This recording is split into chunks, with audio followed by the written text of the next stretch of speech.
From 1969 until 1978, John Madden led the Oakland Raiders to 8 playoff appearances, 7 division titles, 7 AFL-AFC championship game appearances, and the franchise's first Super Bowl win. He then retired from coaching football to spend 29 years as a broadcast legend across all 4 major networks. He had such an impact on the game of football that the most famous football video game of all time is named after him. He was the announcer. Jason has now informed me that the movie we're watching today was not directed by football's John Madden. A different John Madden altogether. But I had already written this intro and wanted to use it. The guy is very impressive. So come watch a movie that collected Oscars like John Madden collected football accolades. Shakespeare in Love. Welcome to You've Got Mails. Oh, Charles, wherefore art thou, Charles? Over here? What light through yonder window breaks? It is the east, and CJ is the sun. Arise, fair sun, and kill the envious moon, who is already sick and pale with grief, that thou, her maid, art far more fair than she. It is my co-host. Oh, it is my love. And this is You've Got Mails, everybody. Fuck yeah, welcome. I've risen. Hey, all right. So yeah, welcome to You've Got Mails. Today we're going to be discussing 1999's Shakespeare in Love. Again. Would you like to tell the people what happened, CJ? Well, job number 1, I work for a company where I do a thing that doesn't involve podcast editing. I also do carpentry, fair amount of that. I love doing this guy carpents hard. I carpent pretty fucking well. Podcast editing is down on the list, and I do enjoy it. It's fun. If I can get over the seasickness that happens when I hear my own voice, it's great. Saving files correctly is even well below podcast editing. So I deleted the files from the first time we ran this. And that's fine. So a little You've Got Mail secret for everybody. This is the second time this has happened. Yes. We didn't re-record the other episode. It is a secret episode that may never, ever be heard again. We added the movie back to the list, and if we re-roll it, we'll let you guys in on the secret then. But it was not a good movie, and we did not want to watch it again or talk about it again. It was bad enough the first time. Yes. But we've decided to step outside of our comfort zones a little bit and attempt to talk about this movie again for an hour. CJ. Why couldn't it have been a good movie? Hey. All right. This one's not terrible. Spoilers. I'm not defending it. I'm just saying, save your review for the end. You know how this works. So I'll ask you like I asked you last time. What did you know about this movie, CJ? Anything? Little to nothing. Yeah, I knew it involved William Shakespeare, but I didn't even know if it actually had the man William Shakespeare in it or if it was about William Shakespeare. Right. I assumed from the title it was about Shakespeare and he was possibly in love. And from there, I was not really sure. I knew Gwyneth Paltrow was in it. I actually knew that. Oh. I think I knew that. You're already infinitely further ahead than me on it. Right. Well, let's dig into this thing. Again. All right. So we start out, Consider thy balls busted, sir. So we start this movie out, the little title card that explains to us kind of the situation of theater in London in 1593.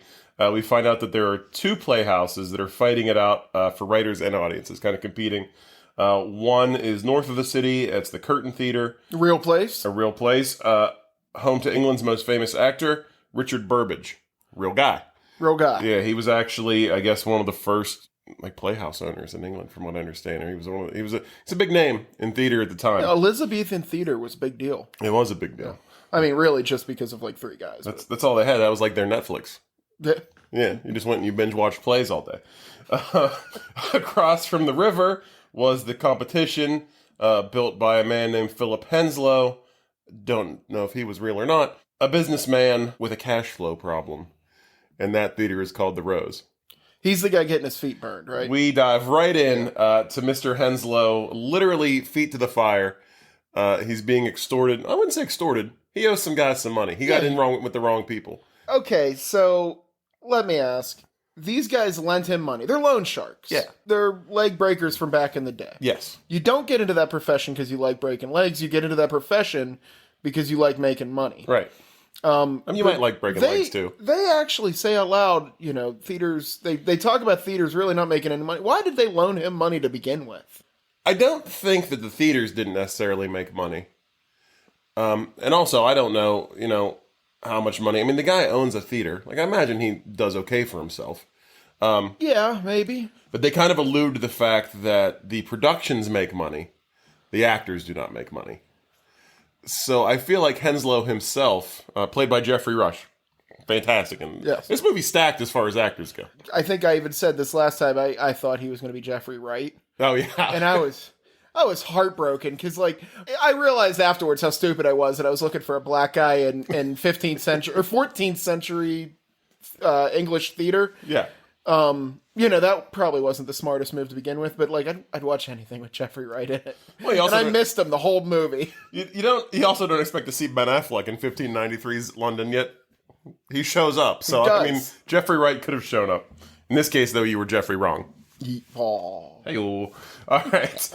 But yeah, so they even allude to it, and I found this interesting when I was doing my research a little bit. This movie has a lot of inside Hollywood jokes. Okay. But set in, 1500s England. So you familiar with the term the back end when it comes to movie making? This is the creative bookkeeping, right? Yes. So a lot of movies, they will do a lot of creative financing and budgeting and bookkeeping to make it look like a movie didn't make any money. So a lot of times, actors will, they'll sign a deal, they'll sign a contract, they get paid up front, and then they'll make money on the back end. So profits, however much money the movie makes, they'll get a cut of that. Very rarely does that work out in the actor's favor. A lot of times they don't make much of anything. You hear about this when you hear the Avengers technically was a failure of a movie. They made $2 billion. Yeah, exactly. And not many people have made a lot of money on the back end. There are some exceptions. A lot of times with horror movies, it'll happen. I guess you're familiar with the movie The Purge. Oh yeah. Ethan Hawke cleaned up on that movie because they didn't pay him anything hardly to be in it. And he took all the points on the back end, and then that movie, 1,000 times its budget, whatever, it fucking blew it out of the water. So you see a lot of stuff like that. Good for Ethan Hawke. I like that you guy. see it with Nina Vardolis, our girl from My Big Fat Greek Wedding. Yes. She had back end points and still living off that money to this day. Now she has a fucking island. Yes, exactly. So yeah, it happens. But the reason I bring this up is because they're torturing Henslow. Tom Wilkinson plays the character of Fennyman, who's the money man. He's the guy that's he's there with his two brutes trying to get the money out of Henslow, and they're threatening to burn his. Well, they are burning his feet. Yeah, they have his feet literally to the fire. Yeah, they're threatening to cut off his nose, his ears, unless he can pay him, and he doesn't have the money. But he says, "Hey, I'm about to put on this new play. William Shakespeare's writing it. I'll give you guys a cut. We can be partners in this production." And Fennyman's money guy kind of starts figuring out the specifics. The theater can hold this many people, this much a head. They're charging for cushions. Yeah, they're charging for cushions. And he says, here's the total that we could make off of this production. And Henslow says, well, we have to pay the actors. And Fennyman says, well, we'll give them a part of the profits. And Henslow says, well, there never are any profits. Yes. And Fennyman gives him a sly wink, and they both kind of go, yes. See, that makes sense now. So they're basically winking at the screen. Yeah. This movie is one big fucking wink to every, if you got a real hard on for Shakespeare, this movie is probably just the best thing you've ever seen. Well, I think I've disclosed before a few times that I worked in the theater for, I don't know, somewhere between 15 and 20 years, on and off. And I've seen, maybe 4 or 5 Shakespeare. Elizabethan's not my thing. It's right up there with musicals, is stuff that I hate to see. But even my limited Shakespeare knowledge, it felt like they were beating me over the head with it during this. I'm not a big Shakespeare. But I got a bunch of the references, but I feel like there was even more references that I probably missed. Little scenarios that happen in the movie that you can see that he took and put into his plays. This movie plays real hard into I don't want to call it a myth, maybe a rumor, that maybe Shakespeare didn't actually write any of his stuff. Yes. Shakespeare may have been a pseudonym for someone else, could have been a pseudonym for a lot of people. It could have been, there's there's a theory going around that, Shakespeare was just kind of the name that everybody used when they wrote a play. Well, and they actually touch on this when I was rewatching this today. I rewatched a little bit. I honestly couldn't. You're a better man than me. I didn't watch this. So he is in the beginning working on his autograph on his name. Yeah, that's one of the theories. Is like there are so many transcripts from Shakespeare, and a lot of them are autographed differently. Yeah, or like he signed them differently. Right. And that's one of the things they say is like these are the different like people that would use Shakespeare's pen name to write their plays. Another nod to the audience that if you don't know anything about Shakespeare, you'd have no clue what they're talking about. Exactly. Because I didn't know that either. I didn't even catch that. But I did notice. Yes, that leads us right into our next scene. We kind of meet Shakespeare, old Willie Shakes. Willie Shakes, played by Joseph. You make him sound so much cooler than he is. Played by Joseph Fiennes, who's a pretty cool looking cat. I mean, this guy looks like he'd have been right at home in like Matchbox 20 in the He's got the guy liner, yeah. Guy liner. He's got like the cool like boy band haircut. Joseph Fiennes looking pretty good in this. Willie Shakes, not looking too bad. Yeah, he's a handsome man. So Henslow comes to his apartment, and we find out that Shakespeare is having a bit of a writer's block situation. And first of all, he's just signing his name over and over again. Like he doesn't have any ideas for a play. He's just working on his autograph at this point. And Henslow comes to him and says, hey, I need the play. Because at this point now his life kind of depends on it, or his well-being, because this play has to be put on. And he's looking for this play that he is currently writing called Romeo and Ethel, the Pirate's Daughter. Yeah, is what the original title for this play is. Not a great title. That is, I mean, in an alternate universe somewhere, yeah. People are, there's two guys in a basement talking about Romeo and Ethel, the Pirate's Daughter. But this is not a great title, and Henslow is here for some pages. He needs to know how the story's going. Shakespeare says, it's all in my head. It's all up here. I've got a great idea. And he has to run out. Now, as they leave, we get another... this is one of those scenes. There's a street preacher on the street basically condemning the theater and condemning like what's going on. And he gives the famous plague upon both your houses. So as they're walking the street constantly, you're hearing somebody say some line from a Shakespeare play. This is like one giant Easter egg. That's like an on-running thing in this. It feels like he's a writer, but he doesn't actually write anything. He's great at prose, but he doesn't have any ideas. Zero ideas. But he gets it from everybody around him. You give him an idea, he can write it beautifully, but he can't come up with the stuff on his own. So from here, he lets Henslow know he's working on it, and then we get a scene of Shakespeare in his therapist's office, essentially. And I really like the... So the sign outside of Shakespeare, I called him Shakespeare's analyst shop, but it says, Dr. Moth, interpreter of dreams, priest of psyche, apothecary, alchemist, astrologer, seer. This is that old-timey medicine. Yeah. I could have been an old-timey doctor, I think. Yeah. Like, do you want the cocaine or the leeches? Like that... Or both. I gave these leeches some cocaine. We can slap those on you. They just made shit up back then. Yeah. And they made it, they made a little bit of money. Sometimes they had to cut parts off of people or whatever, but then they just went and did some cocaine about it, and it was all fun. Yeah. When you find out, we kind of see that this is basically a therapy session. It's set up just like a therapist's office. I mean, there's even right down to the chaise lounge. Yeah. Even in 1500s Elizabethan times, there was a chaise lounge in your therapist's office. And Shakespeare's trying to get over his writer's block, like trying to figure out what the problem is. We find out a few things here. We find out that Shakespeare is married and has some kids. And it sounds like maybe he went out for a pack of smokes one day and didn't go home. Yeah. Just Willie Shakes doing Willie Shakes things. He's out. So yeah, they really glance off at the fact that he is abandoned an entire family. Yeah, they do. It's kind of just like a throwaway line. It comes up a little bit later, but we find that out. And we find out that Will can't write if he doesn't have a muse. He's kind of I wouldn't call him a philanderer necessarily, but he kind of bounces from woman to woman.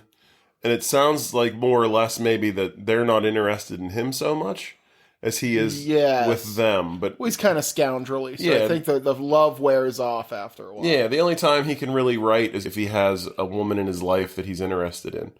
And our good doctor prescribes him a magical bracelet. Dude. As you do. My God, I wish I was one of these guys. So if I went back, that would be me, man. So he gives him... you got gout? Wear purple for a couple days. You're going to do great. He gives him the bracelet, and he lets him know that to write his name on a slip of paper, roll it up, and slip it inside the bracelet, give it to the woman that he's after, and she'll fall in love with him. From here, he goes to the Curtain Theater, which is Burbage's theater, because his muse, the girl that he's interested in right now, is a girl named Rosalind, who is the seamstress for Burbage's theater. Yes. So he goes there to give her the bracelet. We also kind of find out at this point that Shakespeare's kind of playing both sides of these theaters. Yeah, he's kind of a scoundrel, man. He definitely is. Which I guess would be kind of like shopping your script around at different movie companies nowadays. Except I don't think they both pay you. Yeah, that's pretty... He's good. He's good at what he does. Yeah, so he kind of goes into Burbage's theater and lets him know he's working on something. And Burbage offers to give him some shillings. What I don't recall. It was like 2 shillings. Yeah, he gives him something. Just like, I don't know, probably $46,000 nowadays. Yeah, probably. So he gives him some money also for the script so that he can produce it. You know, he wants to get that. Could probably open up his own theater for 6 shillings. From here we go. We get a little theater scene. It's Yeah, it's the Queen, and she is watching Marlowe's play. No, she's watching his play, Shakespeare's play. No, I don't think so. I think, oh, maybe she is. Yeah, I don't know. It's one of the two. She's watching a play, but those guys might very well be one and the same. So a Marlowe play might be a Shakespeare play.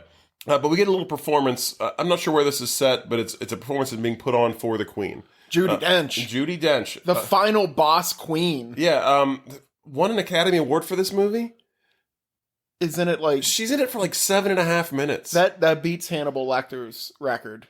Like, Anthony Hopkins won one, and he was only in Silence of the Lambs for like 17 minutes. It feels like he's in that movie a lot more, though. It's because he knows how to chew it up. Just like Judi Dench. Yeah, but I didn't feel like she was in it for a long time. I felt like she was in it just the few times that she was in it. And we get to see her. This is where we also meet Viola, who is played by Gwyneth Paltrow. She is, I guess, sort of a noble woman, like the daughter of well-to-do folks. She got money. They've got money, absolutely. They live in a nice big mansion. And so she's at the theater, and you can tell, is just she's a big theater nerd. She loves her some theater. She's reciting the lines to herself. The look on her face just says, "I love the theater." Like she wants to be an actress. We find out, which was not allowed at the time. There was no. Yeah, it had to be all men. It was all men. It was either guys who hadn't hit puberty yet, whose voices hadn't dropped yet, or geldings, which are people who have had their testicles removed. That's what that means, gelding? Yeah. Oh, man. Or I'm sorry, no, it wasn't. Was it gelding? A eunuch. A eunuch. I'm not sure what a gelding is. I think that's when it happens to a horse. No, if we have any geldings listening, I apologize. I didn't mean to stereotype. So, I think a gelding was something from Fraggle Rock. I don't know. Yeah, it does sound like so. I don't fucking know. No testes. So they had the lady voices, so they could do the lady parts. We also meet Evil Colin Firth. Yes. In this, who plays Lord Wessex. Yes. Lord Wessex. He's just kind of also a well-to-do. I prefer to call him a well-to-douche, because he's clearly not a very nice guy.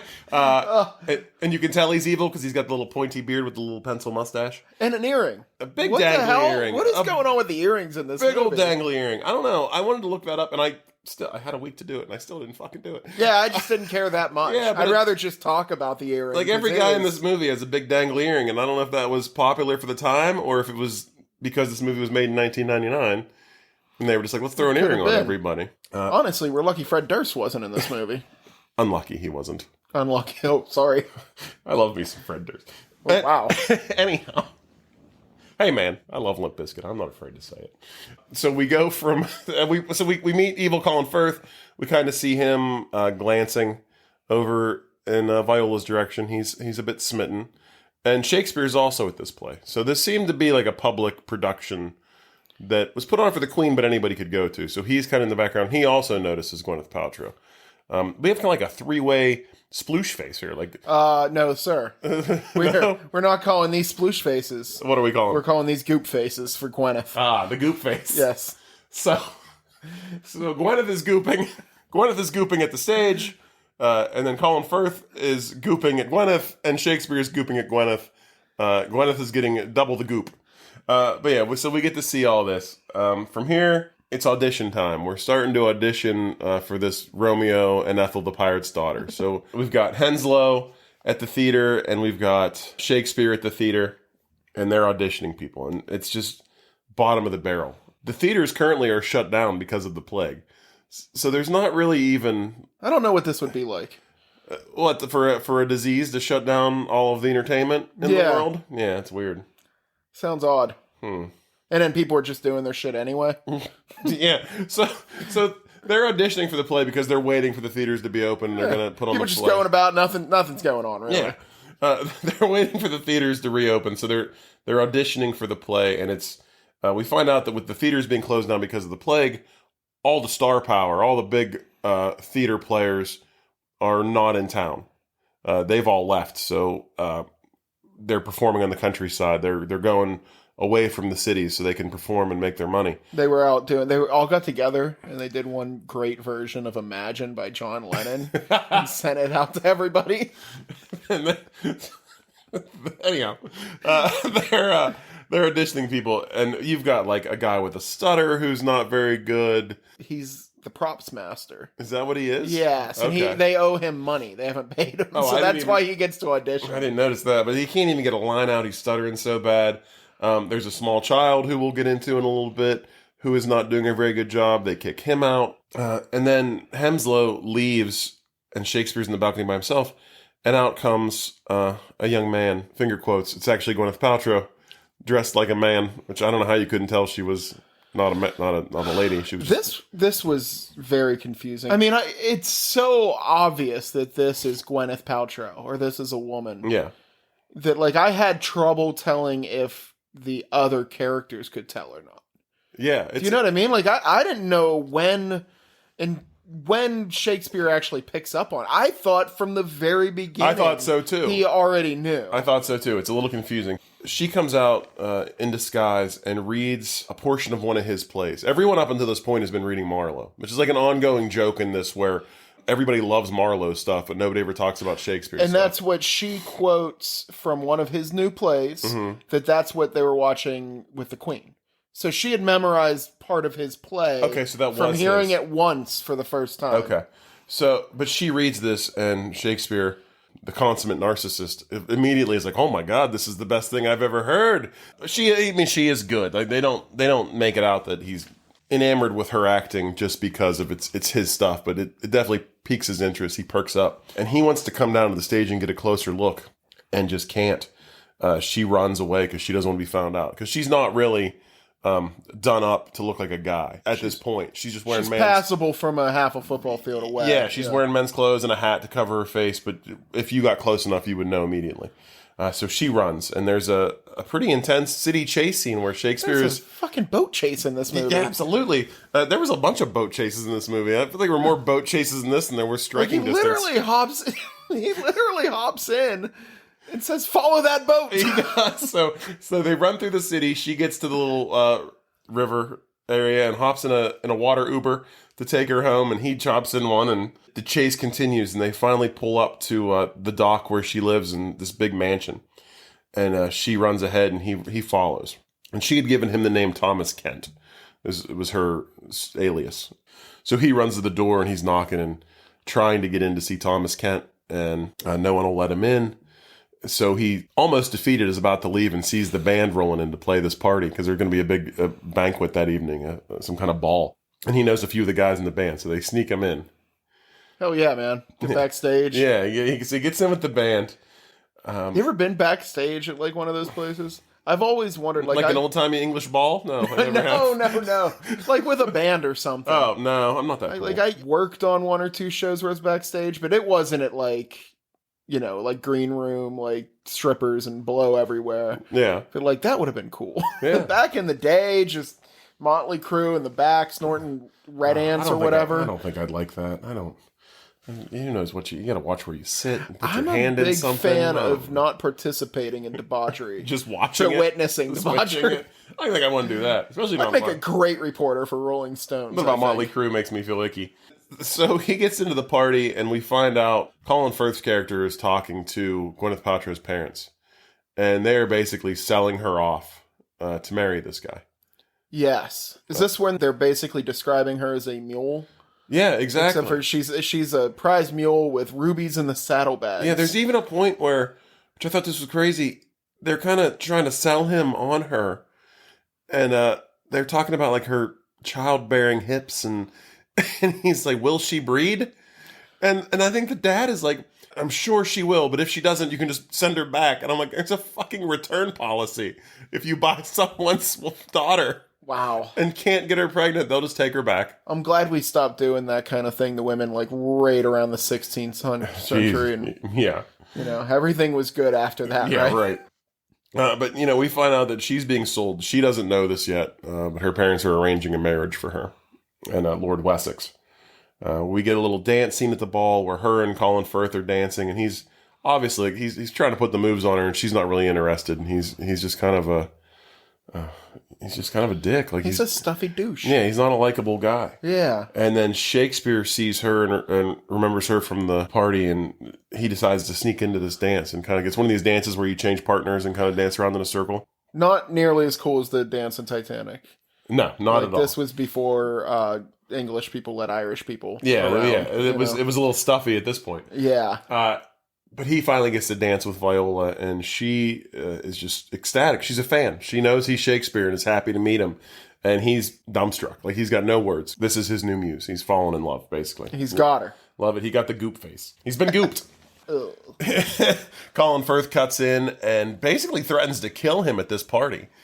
Takes him aside just for dancing with this woman who he's not even involved with at this point, although he knows he's I've met that guy at the bar her. before. Yeah. Like, I think everybody's met that guy where you just, like, you accidentally bump into a lady, and the guy, like, gets up and he's like, I will stab you in the fucking colon. He's like, also got a dangly earring. Yeah. And weird facial hair. But he pulls Shakespeare aside and actually pulls a knife on him, puts it to his throat, and says, you know, if you look at her again, she's mine.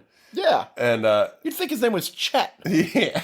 But he Chet Wessex. Chet Wessex. He asks for Shakespeare's name because he says, I heard her say you were a poet, you know, and he gives him Marlowe's name. That kind of throws Marlowe under the bus here. Dick move. It is a dick move. So he gives him that. We also got a scene, I think I skipped this because bringing up Marlowe. There's a good scene right before this where they're in the pub. And you can tell that they have like a respect for each other. Absolutely. It's kind of like two writers that are working on, you know, they're interested in each other's projects. And Shakespeare's asking Marlowe what he's working on. He gives him a title. He's like, oh man, it's a really good title. And then he drops on him that he's doing Romeo and Ethel the Pirate's Daughter. And they're both kind of like, ugh. Yeah, like Marlowe's like, that's terrible. And he's like, I know, right? Yeah. And he's kind of like, well, what's it about? And he's like, I don't really have anything. They're kind of like frenemies. I get the feeling if it was only one of them, they wouldn't be spurred to compete as hard and make as many plays. Yeah. You know, so they need each other. Yeah, exactly. They push each other. And but again, Shakespeare doesn't come up with any of his own ideas. He flat out says, I don't even know what this play's about. And Marlowe spells it out for him. He gives him all the major plot points, even gives him like the name Mercutio. He's like, yes. And Shakespeare's like, oh, that's a really good name. And basically gives him all that. And then he rushes off with the ideas and starts to actually write the play. After this, we're back into the playhouse again and we're starting to rehearse. And you've got Gwyneth Paltrow is there again. As Thomas Kent. Shakespeare, I believe, slipped her nurse a note. Yes. At the party. Asking her to come and, you know, the letter was for Thomas Kent. Yes. And this nurse, like, knows what's going on the whole time. Great fucking nurse. This nurse is like a best friend. The wing nurse. She's helping her, like, sneak out of the house. She's helping her pursue her dream of being an actor, solid, even though it's not allowed. I like, everybody needs a wing nurse. And do you know who that actress was? Did you recognize her? Not at first, but it's from Harry Potter. Mrs. Umbridge. The most evil character in all of history. Yeah. Yes. But in this movie, she's a real gem. She's a real peach. She's helping out. Something happened to her. So we're back rehearsing. Gwyneth Paltrow's there, asked Thomas Kent, this time with like professionally done, I can only assume by the nurse because she's so great, like facial hair. Like she's got like a nice little mustache and a goatee. Still obviously a woman. Still obviously, yes. But for the time, I felt like this was some really nice makeup work by whoever did it. It didn't look like they just took like some old goat hair and like dipped it in mud and slapped it on her chin. You know, like this looked like it was well done. There was thought and time put into this makeup. They probably had to kill like 3 servant boys to get that kind of hair. Just to get that mustache. And so we're here at this point, and Fennyman is like kind of up on stage, the money guy, kind of berating everybody, talking about how, you know, these actors aren't any good, yada, yada, yada. Door busts open. Who is it? Motherfucking Ben Affleck. How's thy mother? How is thy mother? today. That's just a Boston thing, right? That is, yeah. Okay. Yeah. So Ben Affleck from Boston rolls in, and he plays Ned, and we find out that His name's Ned? His name is Ned in this, yes. So in a movie with Thomas Kent and Mercutio's, Yeah. there's Ned from Boston. From Boston. That's fucking great. We find out that the ban has been lifted on the theaters, even though there's still a plague going on. We find this out the scene before. I skipped over a little bit. Hemslow goes to Burbage's house, I believe, to see Burbage. And we find this guy. So it's called the Master of Revels. Yes. Is what this guy is. It's like the Minister of Entertainment. Yeah, exactly. They were basically in charge of giving licenses to productions. They kind of... making sure none of those evil women were acting. Yeah, making sure there were no women acting. They were the fun police. This guy was the fun police, basically. Yeah. But he's actually hooking up with Rosalind, Shakespeare's old muse, and we find out that he reopened the playhouses just to get that guy out of the house so he could sleep with her, because they have a little thing going on. Nobody was showering back then, man. You had to really pull some moves to get what you needed. Like, it was a rough time. This guy is literally... The plague isn't even over, and he's just opening theaters so he can bang this lady. Again, doesn't sound familiar. I wouldn't be able to relate. It's awful. But that's why the theaters are open. So now that the theaters are open, all the good actors can come back to England to perform. And we find out that this is who Ben Affleck is with. He's with, like, basically their top guys. Like, the Yes. performers, this is like the A-team. And they finally come back home. So things were looking bleak because we had the stutterer, we had the awful kid who couldn't act, who Shakespeare walks in this scene. Now we got the real guys. Yeah, asks this kid who he is, and he says, well, I'm playing Juliet. And he's like, I'll be damned if you are, and kicks him and shoos him out of the theater. Yeah, that's the little, I'm calling him the rat fucker. He is a little rat fucker. Yeah, like, it's a plague, and this kid plays with rats all day. We'll get to this kid in a second. But Affleck is back, and they're ready to do this play.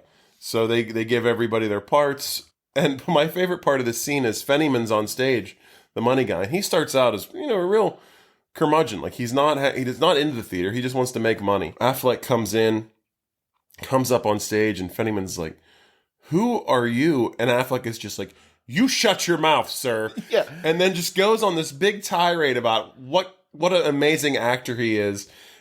And Fennyman just, you can see like a switch click. Like he goop faces. He goop faces for Affleck. Yeah. And he's watching him just like talk about acting, and he is used to being like the strongest guy in the room. Like, he's the guy everybody's afraid of. And Affleck comes in with that big dick energy and just starts slinging it. And Fennyman is like, whoa, this guy is good. And Ned asks Fennyman, he says, who are you? And he goes, I'm the money, sir. Yeah. And he says, very well, you may stay, as long as you stay quiet. And Fennyman's just like, all right.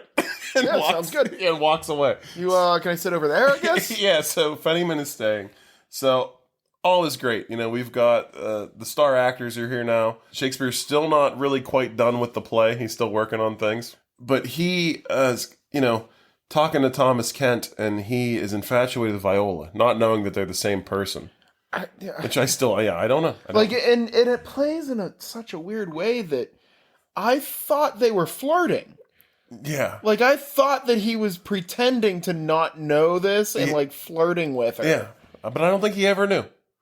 It's so weird. I don't think there was... This guy is really wrapped up in his own shit. I don't think there was ever a thought. But, he's infatuated with Viola, so he gives Thomas Kent a letter to give to Viola when she goes home, or when he goes home.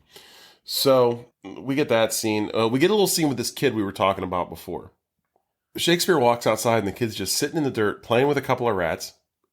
It's plague season. Feeding them to cats. And Shakespeare's asking this kid, like, a few questions about himself. He's like, oh, do you like the theater? And he's like, oh, I like the bloody parts. And the more bloody, the better. And the kid's clearly like a fucking psychopath. And now, I remember you saying he's a real person. So he asks his name. He tells him it's John Webster. It turns out John Webster becomes a playwright. And it would have been like 40, 50 years post-Shakespeare. So kind of like the timeline adds up. So he was like the Tarantino of his Exactly, day. yeah. He's known for his blood and gore. Like, all of his plays are very dark and violent and gory. So this kid, another little theater nerd Easter egg for you, if you like. Viola gets home, still dressed as, she's dressed as Viola now, but she still has the mustache and goatee, and she comes in on Colin Firth and the nurse, because he's looking for her. He needs to speak to her. Yeah, she's been stalling. She's been stalling. So she comes in, quickly rips off the mustache. The nurse does, because she sees it. It's like sleight of hand. She's so good at this. Yeah, and this is where we find that, this is where Viola finds out that she's to be married now. He lets her know that, her parents and him have come to an agreement. In a few days, they're going to go to the Queen and have an audience with the Queen, because the Queen approves all the marriages in the country. Oh, this is when we get my favorite line in this entire movie. You want to tell me about it? And normally I like a good comedy line, but this guy says this line in such a way that, like, I gasped. Yeah. He's describing the situation to Gwyneth Paltrow, and she's, like, just sitting there with her mouth wide open, and he just stops and goes, "You are allowed to show your pleasure." Yeah. And I was like, oh, fuck. Yeah. like that's one of those ones where you see your buddy say something dumb to his girlfriend, and everybody stops and goes, oh, he's screwed. Yeah. You know? Well, and, like, I can't wait till the next time my wife comes home and is, like, looking at the bank account and is like, you just spent $150 on a hot sauce collection. And I say, you are allowed to show your pleasure. Like, she's going to murder me. And obviously, I mean, he's so dense, he doesn't even... Which, you see this trope all the time, like the guy who's, like, basically an arranged marriage, and he just assumes that the woman's going to be in love with him, and is too dumb to realize that she's not. Yes. But she's clearly not pleased. So there will be no showing of pleasure from this face. There will be no goop for you, sir. No, sir. Your candles are going to smell like rosemary and mint, like a normal candle. That's right. You're goopless. From here, we get like a nice little rehearsal montage. We see some more stuff from the playhouse, some rehearsing. And then Shakespeare follows Thomas Kent because he's trying to talk to him about Viola. And he had given him the letter to give to her. He gets in the same boat with him. And he's talking to her. Jesus, it's so hard. Talking to him. I mean, I'm... Talking to her dressed as him. Yes. She's the guy dressed as another guy playing another guy. So they get on the boat and he's talking to her. That's actually true. Yeah. He's talking to her about herself, essentially. Why he loves her and why he cares for her and why he's so infatuated with her. She gives him the letter because she wrote a letter back explaining to him that they can't be married. They can't be together because she's Wessex's. Like, she has to marry this guy. There's no way around it. He reads the letter and then they're just talking. He's just gushing over Viola, not knowing that this is actually her in front of him. They get back to the boat and she plants a big kiss on him, dressed as Kent. So this is when, he hasn't even realized it yet. No. He still has not realized. Yeah, he kisses back pretty passionately, but I think he still thinks it's Thomas Kent. I mean, It's the 1500s England, Yeah. Hey, you got to get it when you can. Nobody's showering. Yeah, right? If you any way to get a goop. So she plants this big passionate kiss on him and jumps out of the boat and starts to run away. And Shakespeare says, "Who is that?" And the boat driver's like, it's Viola. Like, he still didn't know. Yeah, like, the boat guy is basically the entire audience where he's like, dude. Yeah, it's clearly a lady. Please get your head out of your ass. And so Shakespeare gets off and runs and climbs the trellis up to the balcony into her bedroom. And we get our first lovemaking sesh with her and Shakespeare. They make love a few times that evening. And then the next morning, Wessex shows up because he is going to take her to see the Queen. So it's at this point, she has to get dressed real quickly. And also, I don't know if you caught this, I love the nurse because when Wessex gets there, Shakespeare and Viola are having sex, and the nurse is like in a rocking chair, rocking like viciously to make like creaking and squeaking noises to cover up the sex sounds because she's a great wingman. What a baller. Yeah. Hero of this story. Yeah, but Wessex isn't having it, and he finally goes upstairs, and he's outside the door shouting, and finally Viola comes out, dressed to meet the Queen, ready to go, and right behind her is Shakespeare, dressed as a woman now. There might be more drag in this movie than Tu Wong Fu. Yes, and queenier than Tu Wong Fu for most of it. But Shakespeare decided he's going to tag along. He's got like a gown on, and like his face is wrapped. He's basically playing like another nurse, like he's her handmaid. And he's got like a little sash over his face so you can see his eyes. And Wessex, all the guys in this movie can't tell a man from a woman or a woman from a man. It's very dense. Very dense. Well, they all are. You know, they all got like worms in their brains and shit, or whatever was going around back then. Should have done some cocaine about it. Yeah. So they go to meet the queen, and it's at this point the queen approves their marriage, but also kind of lets Wessex know that he's an idiot. She says, "You're a fool. I can tell just by looking at this woman that she has been plucked by another since the last I saw her. You know, so she'd seen her at that play, and now she's seen her here, and she can tell she's been with someone." She's wearing a Goop branded shirt that says, "I got some." She says she's been plucked since the last time I saw her. It has not been by you. And Wessex is like, "Who was it? That poet? What was his name?" And Shakespeare from the back is like, "I believe it was Marlowe, sir." So again, wow, man, just throwing Marlowe under the bus here. Not a good way to treat someone that you do consider a peer or a friend. But we also get a little wager at this point. They're talking about theater, and Viola's talking about how much she enjoys the theater and how it shows like true love. And the queen says that she's never seen a play that has expressed true love before, like never really put it quite right to the stage. And she makes a bet, which I'm not really sure how Wessex got roped into this bet. I guess maybe because he was marrying her. I wasn't even sure until the very end of this movie who was even involved in this bet. So yeah, but she bets Wessex that, £50 that no play can ever capture true romance, true love. And he accepts the bet. Got to be up around $1 billion, $2 billion. No, I looked this up. I want to say £50 today American is about $11,000, I think is what I saw. So a little bit over a $10,000 bet with the queen, which is pretty cool. You're betting the queen $10,000.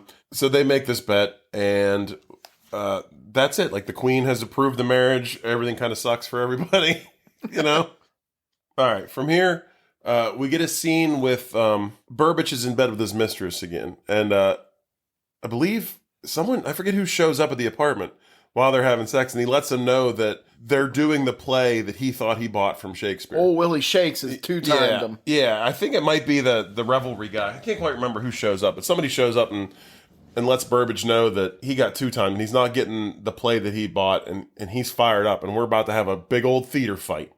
So Burbage gets all his actors together, and there's like almost like speaking of Tarantino, like a Reservoir Dogs shot with all these like theater guys walking through the street, like kind of like slow motion, like with swords and stuff.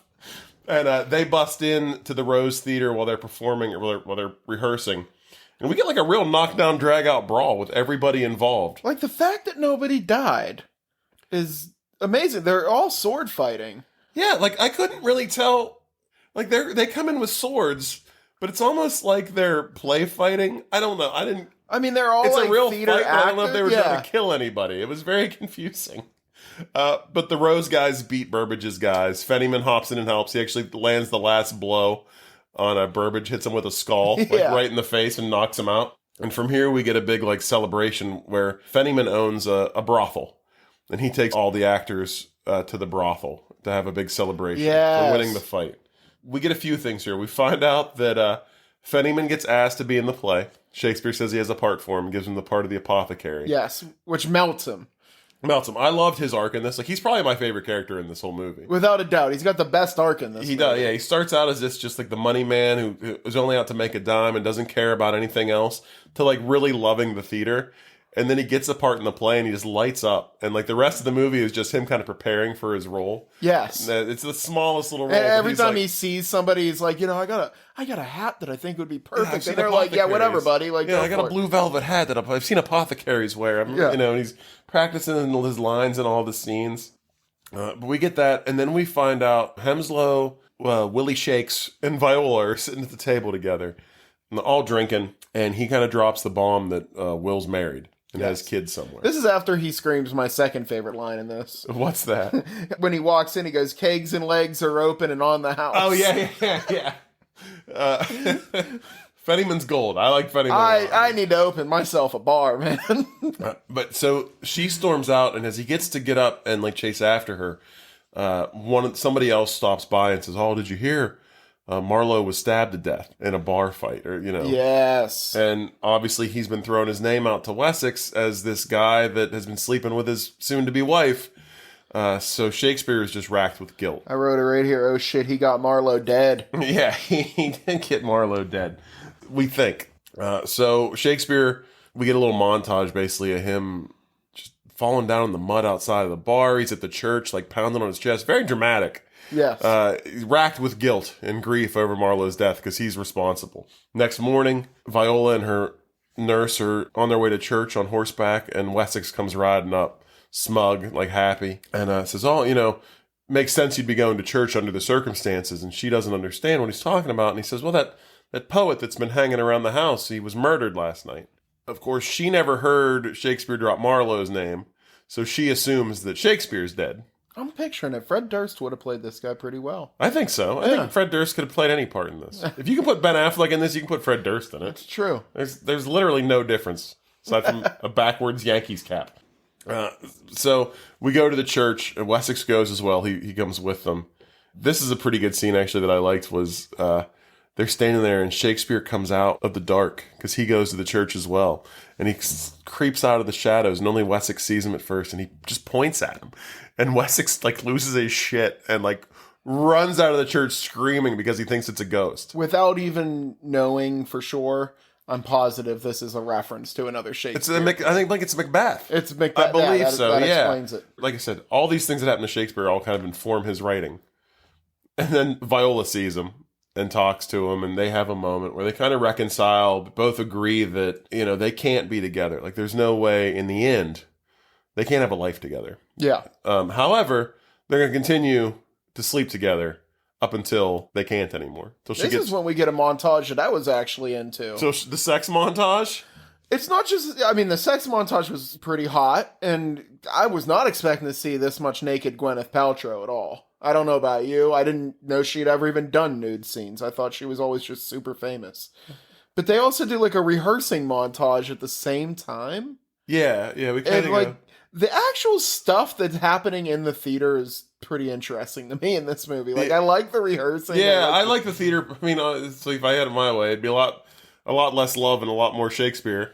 And I might have liked this a little bit more. Just the theater parts I really enjoyed. The characters. A comedy drama just about putting on the show would have been pretty interesting. Yes. So there's multiple scenes in this where they're at the theater. Even during this montage where they're doing the rehearsals, but they're sneaking away to have sex in the background. Mm-hmm. Very rarely does he ever take her mustache off, and it freaks me the hell out, man. Well, I can't... he takes her blouse off, not the mustache. The mustache has to be hard to get off, I assume. It's probably glued on, and then you got to, be ready just in case somebody walks in. Yeah. And you got to get back out to rehearse quickly. And then also, maybe he's just into it. Maybe. I don't know. Maybe it brings him back to that boat. Yeah, and maybe Shakespeare's got a kink. I don't know. Woke him up. Yeah, what the hell? Okay. Let the man live. Let Willie Shakes do his thing, CJ. I just can't picture him kissing a mustache, honestly. Me neither. I'm glad you brought that up, because in one of the scenes where they're sneaking off in the theater to have sex, little rat fuck kid happens to see them and spies on them. And again, doesn't take the mustache off, but takes off the blouse, and he sees her topless, so he knows it's a woman. And he goes and fucking narcs them out to the fun police, the master of revels. They're back in the theater rehearsing, and Wessex busts in. And we get another kind of knockdown, drag-out sword fight, which I was not expecting as much sword play. Yes. In this movie as we got. I actually kind of like this. This is probably the one part of this movie where I legit laughed out loud. They're having this big sword fight, and Shakespeare's doing pretty well. He's handling himself nicely. They make a few references to stage combat. They're all trained. Yeah. And he gets the upper hand on him and stabs him in the chest, but he's got a prop sword. Yeah, he's got an epi. Shout out to the New York Times crosswords. I know what the word epi means, but it's got a little cork on the end so that you can't actually stab somebody. Okay. So he hits him with this epi, and it just bends, and just the look on his face, look on both their faces, it made me, I guffawed. I had a good laugh. In a movie that didn't make me laugh much, that got me pretty good. He still, even after that, ends up getting the upper hand on Wessex. The sword snaps, and he now has, a real blade that he could kill the guy with. Has him pinned down, knife to his throat. And everybody's just kind of in shock, because he's about to kill the guy right here in the theater. And he says, "This is the man that killed Marlowe." And Affleck's no. He got stabbed in the eye, in a bar fight over, the paying of his bill. You got your boy all wrong. He finds Which is how Marlowe actually died, right? I don't know. Is that true? That's what I read. Okay, it might be. He actually died getting stabbed fighting over a bar bill. Okay. So he finds out that Wessex isn't the reason, and they're kind of like stopped in their tracks because he doesn't know what to do. And then the fun police bust in and lets everyone know that he's heard that there's a woman performing in this play. Witches. Yeah, so he's shutting down the play. There's a bit of a funny bit where, because Viola's playing a male role in this, the female role is being played by one of the guys that came back with Ben Affleck's crew, who's young kid. Yeah, balls haven't dropped yet, as they say in the movie. And they express that by literally grabbing his balls. Yeah, Shakespeare gives a little cup, just to give a cup and a jiggle, just to see if things are okay. So he has a high-pitched voice still. And when they bust in, they're all pointing to him like he's the woman. And he goes up and like lifts his dress up, like to show him he's not a woman, like just dicks out. They're like, oh my goodness. And they go, no, not him, her. And they point to Viola. We find out that she's the woman. So she gets taken away. They shut down the theater. No play. Everything's pretty sad and depressing. Yes. Everybody's at the bar. All the guys. Fennyman's there. Shakespeare, all the actors are all pretty much down in the dumps, depressed. And Burbage walks in with all of his guys again. Everybody's beat up looking, one guy's in a sling. They all got black eyes, whatever. And they all kind of ready up for a fight again. And Burbage says, no, I don't want to fight. Oh, we get the friend love. You get the friend love. And this was a nice scene. Burbage comes in and says, my dad was one of the first men to ever put on a play in this city with first theaters. He was like, I'm not going to let somebody tell you can't do your play. I have a theater. You have a show. Let's do the thing. Let's do it. Yeah. We get to play day. It's also wedding day. So Viola... That's convenient. It is convenient. Which made me wonder, if she was planning to get married on this day, and the play was going to be this day... It never really lined up, because not only... She could have never been in the show anyway. Yes. So she was leading everybody on, then on wedding day she wasn't going to show up? There was a lot of questioning to that, because not only that, they normally do a play for more than one show. She's leaving the entire motherfucking country. Yeah, he's taking her to Virginia. Yes. Which I don't even know this. In 1559, when this movie was set, there was no Virginia yet. It was just... It was, I don't know, there was no colony of Virginia. There was nothing there. There was nowhere to live. It wasn't an established place. So... Just a bunch of Puritans, definitely not. So Wessex is just taking her to an imaginary place that he's made up at this point. So she's getting married. The play is happening. This was another inside Hollywood joke that I really kind of enjoyed. When they show the playbill. The playbill is so long, and it's one of those times when you see a movie like a Miramax production, in association with all these different things. So it was like a Fennyman show put on by the Curtain Theater with the Roses Men, and written by Shakespeare, and it was this big long list of stuff. Yes. It gave me a little bit of a chuckle. As directed by John Madden. Yeah. We didn't even touch on that. You want to drag me out of a movie? That's how it happens. When the credits roll on this and it's just directed by John Madden, I had to stop him and be like, not that John Madden. I had to Google this. It's not that John Madden. I did not plan on Googling shit for this movie. And I was like, there's no way. Yeah, there's no way Mr. John Madden himself directed this movie. It is not. I'd like to see that movie, though. I'd watch it. Yeah, absolutely. So at the same time, they're getting married in this playbill that I've mentioned, which is this huge piece of paper. Wessex and Viola come out of the church, and the playbill flies through the air and smacks him right in the face. And then he pulls it off, hands it to her, and she looks and sees that the play is happening. So maybe the play wasn't supposed to happen that day. Maybe it got changed because she didn't know. So she sees that it's being done, and she has to go and see it. Wing nurse pops in. Wing nurse. They go down to the carriage. She slides in. Nurse runs interference and grabs Wessex and is crying and telling him to take good care of her. Gives her just enough time to slip out the other side of the carriage and run away. And Wessex gets in. I did like this scene too. Slides all the way across the carriage seat over to the other side, not realizing that she's not there. And then realizes that he was able to slide all the way across and it's empty. And he's just kind of like, the fuck is my wife at? It's a good bit of little physical comedy. Yeah, it really was. I liked it. I like Colin Firth a lot. Like I said, the actors in this movie, I can't complain. There were a lot of great actors. Is he the guy from The Kingsman? Yeah, Kingsman. Oh, that's him. Yeah, okay. Kingsman, okay. King's Speech, a ton of British stuff. A lot of King stuff. God damn it, CJ. He's in Love Actually. He's the writer. Oh, that is right. Yeah, okay. Yeah. The guy that doesn't know how to back things up. I don't know why. Yeah. What's wrong with him? Yeah, he did lose that whole play. At least yours didn't. At least our podcast didn't blow into a eel-infested pond. There is that. So from here, we get the play. The play's about to start. Everybody's about to go on. And we find out that the boy playing Juliet, balls have dropped. He's going through puberty. Out of nowhere. Yeah, I mean, that's how it happens. He's going through puberty. Does that just happen overnight? His voice is, well, his voice is starting to squeak, so your voice gradually changes, but you go from having that to like, you talk a little high, then talk a little low, then talk a little high. It's not as convincing. Hey guys, you want to go play some baseball? Never mind. I'm going to lock myself in my room. Where did all this hair come from? So they're freaking out because they have no Juliet. The play begins, and we get our boy the stutterer. I like this guy a lot too. All through the movie, he can't say anything. Like he can't get any lines out. He stutters. For whatever reason, they made him the play's narrator. So he's got some lines. Like he's gonna come out and set the stage. Yeah. Like he's coming out and giving you the meat and potatoes of the play. He walks out, nails it. Like just crushes it. Like love it. So heartwarming. He hesitates at first and kind of stutters a little bit, and then fucking rips it off. That's a real. That's like a real thing. Yeah. That's something that like sometimes speech therapists actually suggest to people is go into acting. It's almost like your brain compartmentalizes away from your speech problems. Yeah.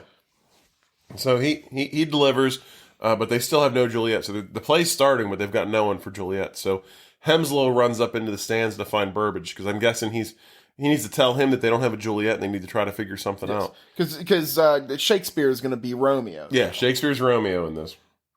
Viola happens to be in the stands. They don't notice her at first, but she overhears them say there's no Juliet. And she says, "Oh my, there's no Juliet." And they both turn. And Hemslow looks at her for a minute and he's like, "Do you know it? Like, can you do it?" So they take her down. This is how I am at the front row of every concert. Do you know the words to this? Absolutely. The singer got sick. Yeah, I'm here. So does anybody out there play the harmonica?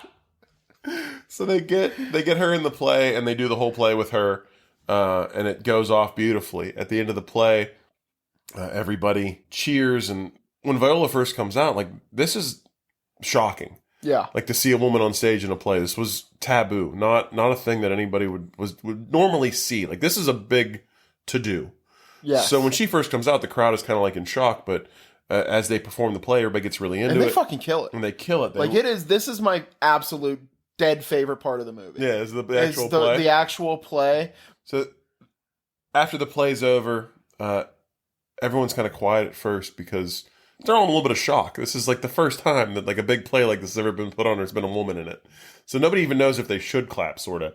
And then we get one of my favorite things in a movie is the slow clap. And then the whole crowd erupts and everybody's crying. Like, it's this beautiful thing. All the while, during this scene of the play, we get little intercut clips of the Fun Police marching down the street. We got the Master of Revels and everybody behind him, all of his guards. So as soon as the play's over, they get the standing ovation. Fun Police busts in, and he's kind of like, "There's a woman in this play. In the name of the Queen, everybody is going to prison."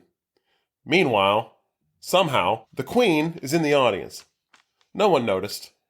You see this woman? Her gown is like 1,000 feet long. She's got an entourage. She is not fitting in one chair. No, absolutely not. We're 70 pounds of fucking But she just gear. stands up, like the crowd like kind of separates, and she stands up out of the middle of it. Nobody noticed the Queen of England. And the Queen puts her foot down, and she's like, "Fuck you, fun pig." And she comes down onto the stage, and she says, "I don't see, let me see this woman you speak of." And Viola comes out.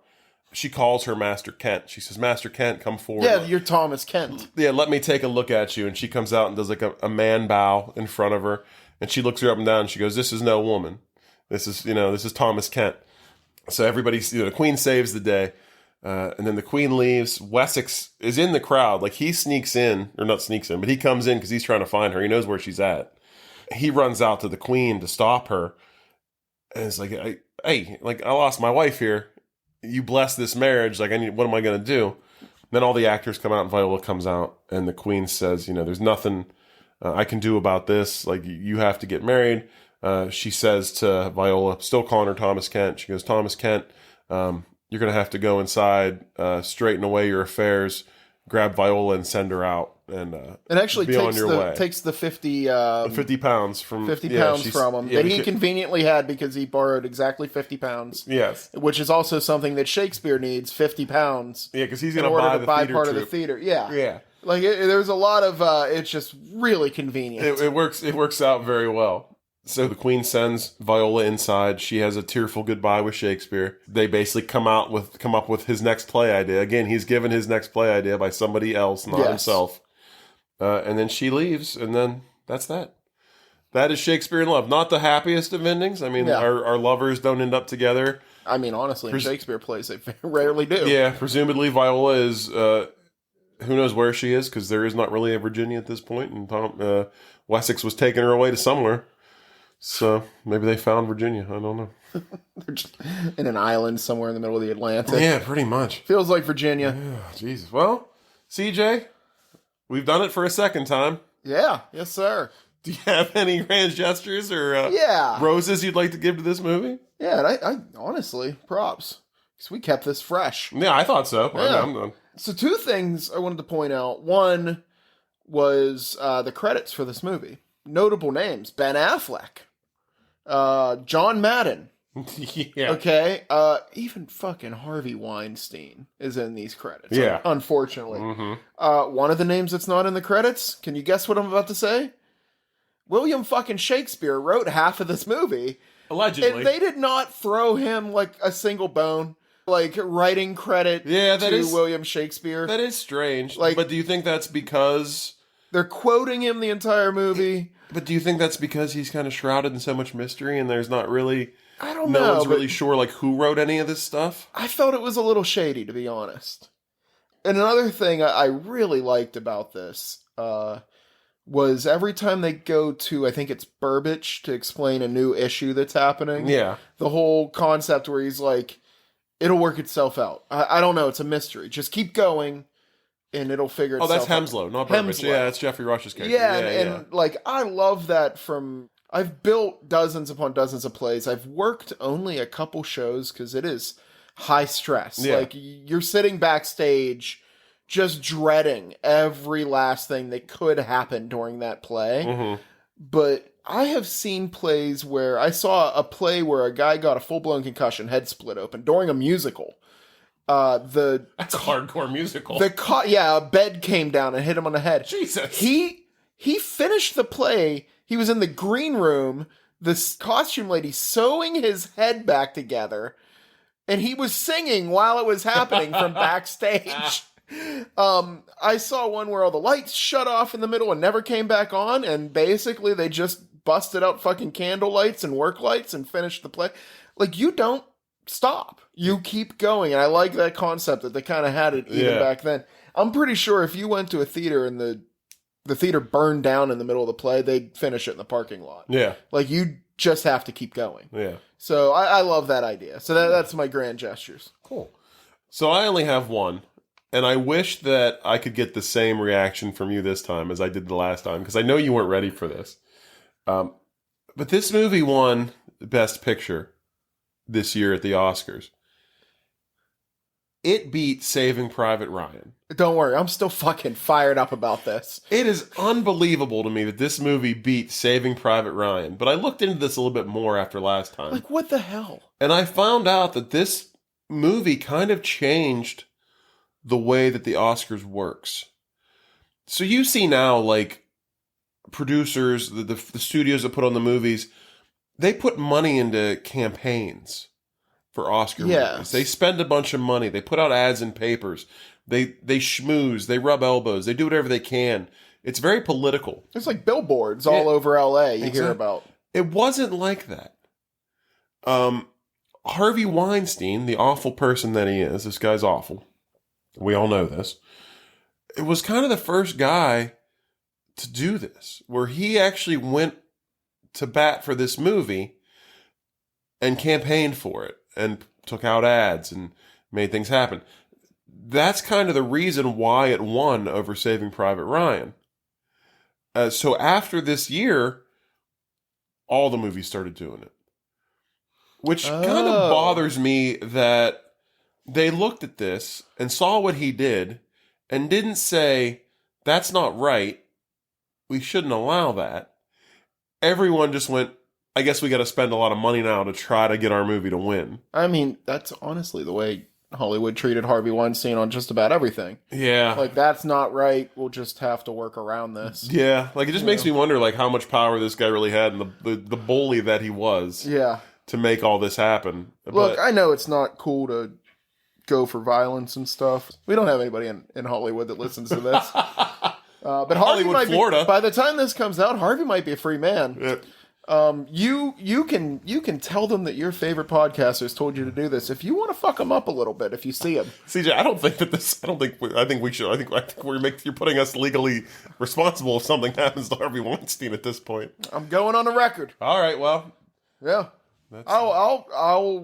I'll bear that cross. All right, well, fuck Harvey Weinstein. Yeah, fuck you, you little rat fuck. I don't think he's getting out, by the way. Oh, good. He was acquitted. He was acquitted in New York, but not in L.A. So he's still in jail. He's not getting out. That's good. Yeah, I hope the guy dies in prison. Anyway, this has turned into a real fucking lighthearted podcast. Just go fuck up Harvey Weinstein. Well, shall we make like the old timey actors in this movie and let's turn this chick flick into a dude. Let's put all of its hair under a tiny little wig and throw a fake mustache on it. Absolutely. Make this chick flick a dick flick. Yes. All right. Let's just make this simple, man.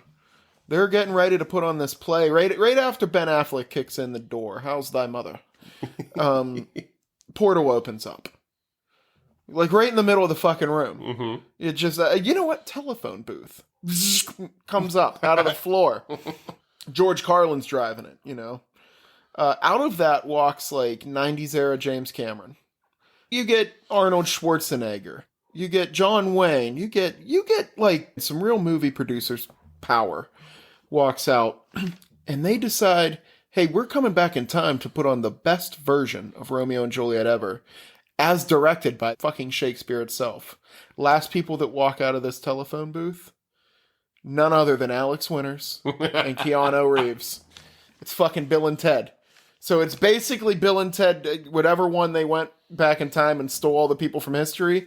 They got another thing going on at their school. They need to put on the best version of Romeo and Juliet ever. Or they're going to, I don't know, shut down an orphanage or something like that. They need to do this.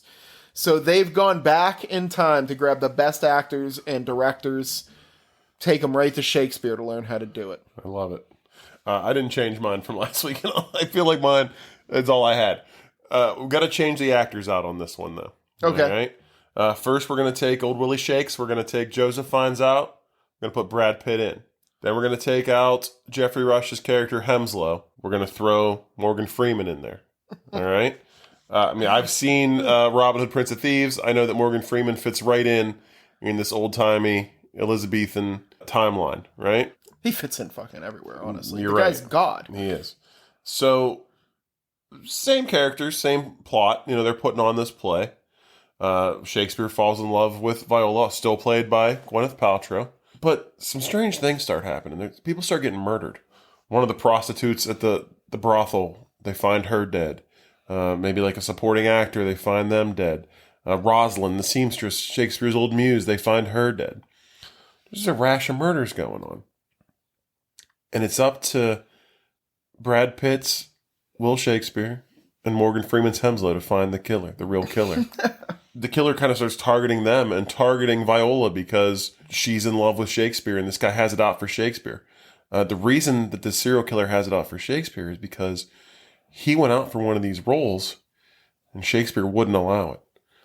It's that little fucking rat kid. He's obviously a sociopath. He's a serial killer. Oh, so you've added a little extra flair on this. A little flair. He's killing people close to Shakespeare and close to the production. Finally, at the end, he kidnaps Viola, Gwyneth Paltrow. And on opening day of the show, Shakespeare gets like a present at in his green room before he's about to go out. And he opens it. And it's Viola's head in a box. Yeah. What's in thy box? Oh. Yeah, so that's what I'm going with. That's a little serial killer. And it turns out, and then they never catch the kid. He gets away. and then he grows up to become Jack the Ripper, which I know Brilliant. historically it doesn't really work because Jack the Ripper wasn't active until like 300 years after This movie is all but over the fucking yeah, place. none They of played fast and loose with the rules, so can we. Yeah, and we didn't mention it, but this is totally fictionalized. Like, no one knows anything about Shakespeare. So none of the, like, there's some historical events, I guess, that kind of line up in this movie. But Yeah. other than that, for the most part, none of these are real people, aside from the Queen. There was a Queen of England. And Burbage, and that's might be it. There was a Marlowe, he got stabbed to death. This was a total work of fiction, so please don't try to go around impressing your friends with Shakespeare history based off of this movie, because just laugh in your face. If you've taken anything from this podcast, it's just go fuck up Weinstein a little. Yeah, exactly.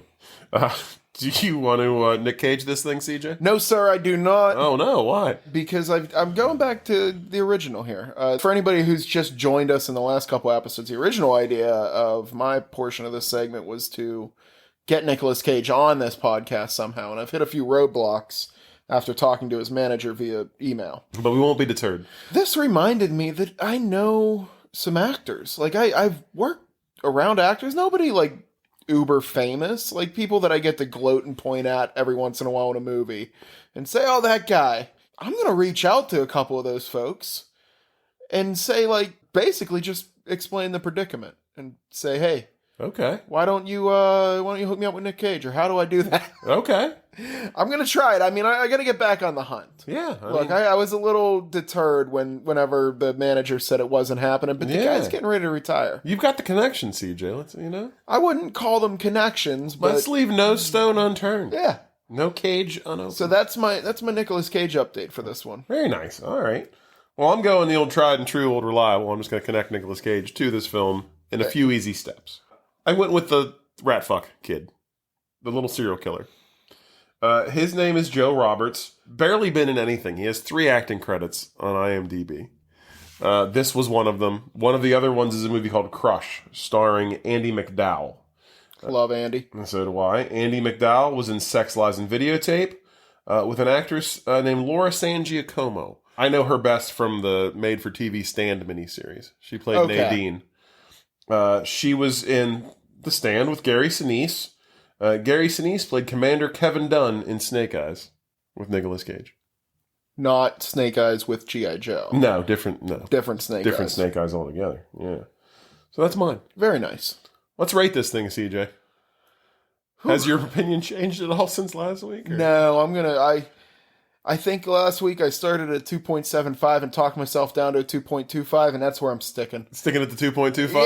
Yeah, it makes more sense to me why this won the Oscar now that you explain this bullshit with Weinstein paying people off and basically I don't want to say he paid anybody off. Like, not that I'm defending the guy, but they just kind of like changed the way, things were campaigned for. They put money into a campaign now. Moneyballed it. Yeah. And it makes more sense now because this movie had absolutely no fucking right. It's not like it's an okay movie, but like even there's movies that I can watch where I can look at it and say, hey, this is a great movie. It's just not for me. Yeah. This wasn't one of them. It just wasn't a great movie. Yeah. I mean, 2.25 is feeling generous. I'm not going to drop it any lower. That's what it is for me. Okay. Because there was a few little chuckle parts that I enjoyed, but okay. I'm going to come in at a 3. Nothing's really changed for me what I think about this movie. A lot of great actors in this, and the performances are good. Like, Jeffrey Rush is fantastic in this. Tom Wilkinson is Fennyman, great character, like, great arc, like, really well done. The leads were good, the chemistry was fine. Okay. I just don't know if this movie was necessarily for me. Like I said, I feel like if you're a Shakespeare nut or like a theater person, you might get a lot more enjoyment out of this than I did. It was just a vanilla, like it was an inoffensive, not bad. Like I'm giving it a 3 because I feel like 2.5 is your middle point, right? So that's just an average movie. Like nothing good about it, nothing bad about it. It's just kind of there, bleh, whatever. But this, costume design, the acting, I did have some parts that made me laugh. Like the sets were impressive. I enjoyed some of the characters' arcs. I really liked Fennyman, like I said. I enjoyed some of the side characters more than I enjoyed any of the main characters. Like I really liked the stutterer and like how he got his big moment to shine. Like there were some things that I enjoyed. But nothing about this movie makes me want to recommend it to anybody. I'll never watch it again. I mean, fuck. I knew we had to re-review this, and I still didn't watch it again. So if that couldn't make me do it, nothing's going to make me do it. But yeah, a 3. Just your average run-of-the-mill. It was okay. It had parts that I could enjoy. I didn't hate my life while I was watching it, but I don't feel any better for it either. So that's it then. I'm not going to go through the charade of trying to roll a movie. We've already rolled a movie. We know what the movie's going to be. We're going to record it immediately after this. We are doing Benny and June this week. Heck yeah, we are. Or should I say next week. So please, until next time, check us out on Spotify, Apple Music, wherever you get your podcasts. Make sure to give us a review, subscribe to us. It means the world to us. And as always, I'm going to throw out our email address. It's you've.gotmails@yahoo.com. Spoiler alert, we got some emails. I feel like this episode went a little long, so I'm going to save this for our Betty and June episode.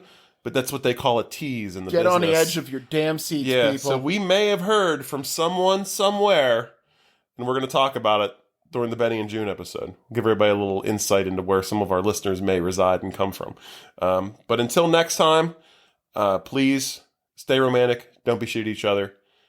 And in the words of Bill and Ted, be excellent to each other. Yeah. Be excellent to one another. Till next week, everybody. All right, perfect. Let me hit the safe. You're not going to believe this. What? Nah, I'm just fucking.